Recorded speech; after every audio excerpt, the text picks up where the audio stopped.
Good Thursday morning. It's 5:30. Welcome to Montana This Morning. I'm Victoria Hill. Thank you so much for starting your day with us. And Miller, are you ready? Your Georgia is showing.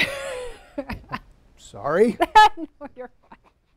He's getting his first wow, good old Montana winter experience here. I was telling Andrea yesterday that I don't think I've ever been in negative temperatures, below zero temperatures before. I lived in Germany. I don't think we ever get, maybe wind chills, but actual temperatures.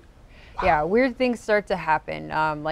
Even fabrics like on your coat will start to feel a little different, like crunchy, and now, your brain starts to slow down.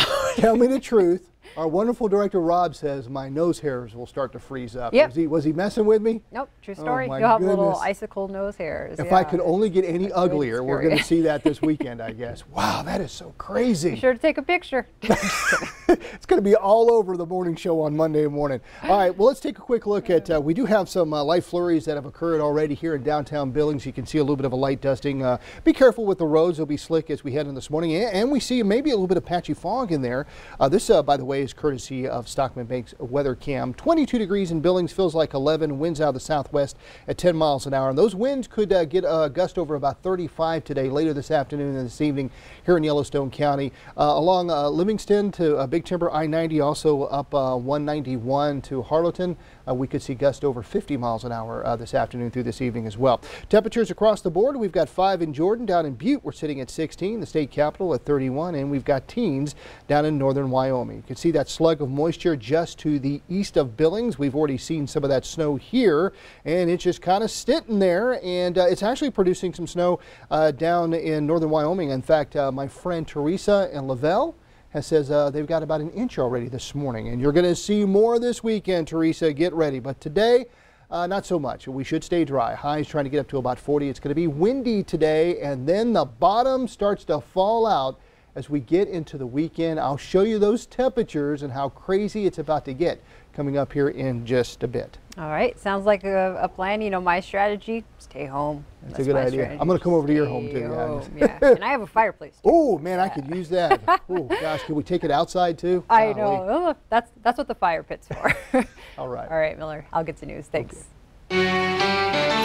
Our top story this Thursday morning: after nearly a 40-hour standoff at a Livingston trailer park, authorities finally have their suspect in custody. Late last night, 49-year-old Michael Marfuda was injured by deputies after he opened fire on them, something he did several times over the two-day standoff. He was arrested on charges of assault with a weapon and obstructing a peace officer. Marfuda was taken to the hospital to be treated for his injuries. The Park County Sheriff says he will make his initial court appearance when his medical condition allows. The standoff started Tuesday afternoon when sheriff's deputies attempted to serve him a court-ordered eviction. MTN's Gabby Crevitt found out more about Marfuda, including some emails he sent to a lawyer leading up to the standoff. Court documents show a history of legal disputes between Marfuda and the View Vista community, with past due lease and utilities payments. Court documents also show profanity-laced emails from Marfuda to a lawyer involved in the case from July 2020, saying, quote, "You and everyone involved in this situation have now turned it into a death by cop or suicide by cop, however you want to define it, event. And I will know you are coming when you evacuate the park to deal with me."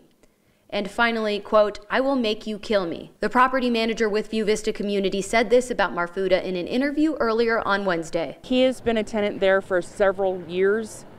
I have only spoken to him a couple of times. It's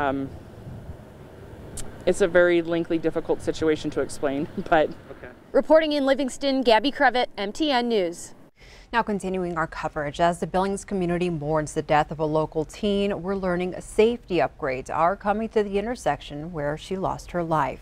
17-year-old Christine Croft was a student at Billings Senior High School. On Tuesday afternoon, the vehicle she was driving was T-boned by a pickup at the intersection of Virginia Lane and Rimrock Road. Croft's younger sister was a passenger and was also injured in the accident. The people in the pickup were not hurt, and at this time, no charges have been filed. child. Nearly 100 people gathered in a parking lot about 25 yards from the crash to remember Christine with a candlelight vigil.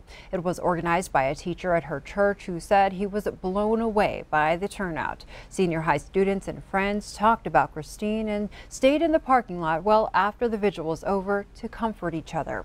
We're told the turnout meant a great deal to her family. For years, community members have raised concerns over the Virginia Lane Rimrock Road intersection. Now the city's installing a traffic light there. Officials say this plan has been in the works for months and designs began in October of last year. Construction is scheduled to begin this summer.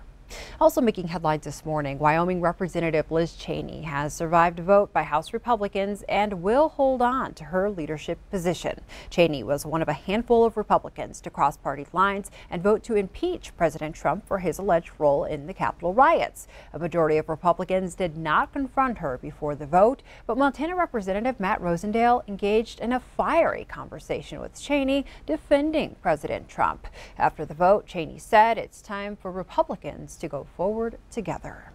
More than 450,000 Americans have died from COVID-19, but health officials believe we're finally heading in the right direction. CBS's Deborah Alfarone has the latest. New coronavirus cases and hospitalizations are falling. Back to the level we were before Thanksgiving. CDC Director Dr. Rochelle Walensky is warning Americans not to throw away that progress this Sunday. Please watch the Super Bowl safely, gathering only virtually or with the people you live with. While the stadium in Tampa is hosting the big game, other sports venues like the Oakland Coliseum are turning into mass vaccination sites. The reason this site was chosen, making sure that communities that are often left behind are not left behind. They're prioritized. A new study in the UK of the AstraZeneca Oxford vaccine found it may slow transmission, but that vaccine is not available in the U.S. The AstraZeneca company has not provided the kind of transparent information that the other companies have. Here on Capitol Hill, Democrats in the House and Senate have taken a procedural step needed to pass a $1.9 trillion relief bill without any Republican votes. The concurrent resolution is adopted. President Biden is confident Republicans will back his plan. I think we'll get some Republicans. Though there's little evidence they will. If it goes forward without any changes from what was originally proposed, I would predict that not a single Republican will support the $1.9 trillion plan. The president says he's willing to narrow the group of Americans receiving a stimulus check, but doesn't want to lower the amount of $1,400. Deborah Alfarone, CBS News, Washington. A group of 10 Republicans offered a $618 billion plan, but Democrats say it does not go far enough. Now we go to Helena, where the families of two Billings tow truck drivers killed in a crash near Columbus are urging lawmakers to pass a law to improve safety for first responders. Currently, drivers have to slow down and move over when passing stopped firefighters, police, or ambulances showing emergency lights. This new bill would add tow trucks to that and establish penalties for failing to slow down. Nick Visser and Casey Allen were killed on Interstate 90 when a passing vehicle hit them last October. We must protect those who are protecting us. Their job is to save lives, and we must give them assurance that they are protected also. The 30 seconds extra that it would have taken or will take for folks to slow down through an emergency zone may just save someone's life.